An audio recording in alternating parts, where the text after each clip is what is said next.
जय मसीह की। मैं बहुत संक्षिप्त में परमेश्वर के राज्य के बारे में कुछ बात आप लोगों से करना चाहता हूं। लूका 13 अध्याय और उसके 10 से 21 पद में एक घटना का जिक्र है जो मैं आप लोगों को पहले बता देता हूं। सबत के दिन वो एक आराधनालय में उपदेश कर रहा था और देखो एक स्त्री थी जिसे 18 वर्ष से एक दुर्बल करने वाली दुष्ट आत्मा लगी थी और वो कुबड़ी हो गई थी और किसी रीति से सीधी नहीं हो सकती थी। यीशु ने उसे बुलाकर कहा, हे नारी, तू अपनी दुर्बलता से छूट गई। तब उसने उस पर हाथ रखे और वो तुरंत सीधी हो गई और परमेश्वर की बड़ाई करने लगी। इसलिए कि यीशु ने सबत के दिन उसे अच्छा किया था।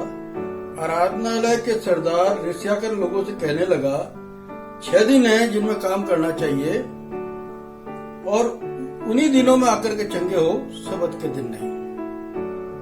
यह सुनकर प्रभु ने उत्तर दिया, हे कपटियों, क्या सबत के दिन तुम में से हर एक अपने बैल या गधे को थान से खोलकर पानी पिलाने नहीं ले जाता? क्या उचित न था कि ये स्त्री जो अब्राहम की बेटी है, जिसे शैतान ने 18 साल से बांध रखा था, आज के दिन छुड़ाई जाती? जब उसने ये बातें कही तो उसके सब विरोधी लज्जित हो गए और सारी भीड़ ने उन महिमा के कामों से जो वो करता था आनंद किया। 2 बातें हुई। जब उसने ये एक शैतान के बंधन में पड़ी हुई एक औरत को आजाद किया, तो आजाद करने के बाद उसका विरोध भी हुआ और उसने उसका जवाब दिया। और जवाब देने के बाद 2 बातें हुई। पहली बात यह हुई कि उसके सारे विरोधी जो थे, जो उस पर इल्जाम लगाना चाहते थे, वो सब लज्जित हुए। और दूसरी बात यह हुई कि सारी भीड़, बाकी की जो लज्जित, मतलब ये विरोध करने वाले कुछ मुट्ठी भर लोग होते हैं और बाकी लोग जो होते हैं वो केवल देखते, मूक दर्शक होते हैं। तो ऐसी भीड़, सारी भीड़ आनंदित हुई। आनंदित होने का कारण क्या? 18 साल से एक औरत थी जिसको शैतान ने बांध रखा था, जो किसी भी रीति से चंगी नहीं हो सकती थी, और केवल यीशु मसीह के ये कहने से कि तू अपनी दुर्बलता से छूट गई और उस पर हाथ रखने से वो बिल्कुल चंगी हुई। परमेश्वर का काम। जब भीड़ ने परमेश्वर के काम को देखा तो भीड़ आनंदित हुई और प्रभु ने उनके सामने फिर 2 मिसालें रखी। पहली मिसाल ये रखी, फिर उसने कहा, परमेश्वर का राज्य किसके समान है और मैं उसकी उपमा किससे दूं? वो राई के एक दाने के समान है जिसे किसी मनुष्य ने लेकर अपनी बाड़ी में बो दिया और वो बढ़कर के पेड़ हो गया और आकाश के पंछियों ने उसकी डालियों पर बसेरा किया। फिर दूसरी मिसाल दी उसने और उसने कहा, मैं परमेश्वर के राज्य की उपमा किससे दूं? वह खमीर के समान है जिसे एक औरत ने 3 पंसेरी आटे में मिलाया और होते होते सारा आटा खमीर हो गया।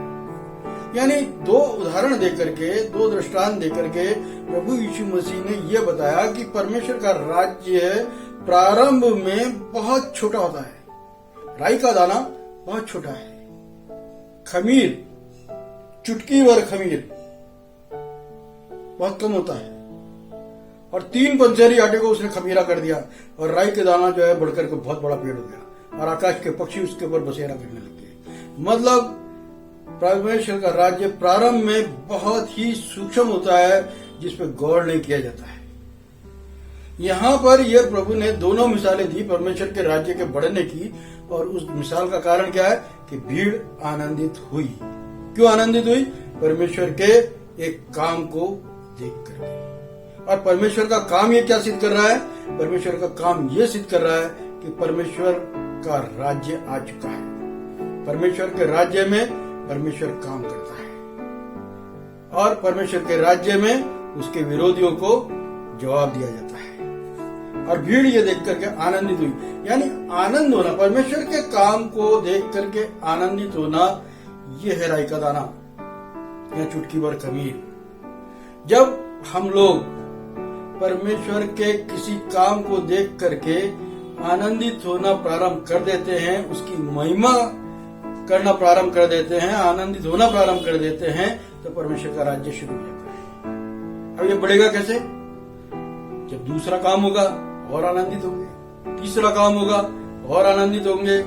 इस तरह चारों तरफ जो है परमेश्वर के काम हमारे को दिखाई देंगे, हम आनंदित होते जाएंगे, परमेश्वर का राज्य बढ़ता हुआ दिखाई देता जाएगा। और एक दिन संपूर्ण वातावरण, चारों तरफ का संपूर्ण वातावरण परमेश्वर के राज्य में परिवर्तित हो जाएगा और हम उसके अंदर आनंदित और मगन घूमेंगे और हमें किसी विरोधी की चिंता ना होगी, क्योंकि हर एक का जवाब देने के लिए परमेश्वर का आत्मा हमारे पास उपस्थित होगा। जय मसीह।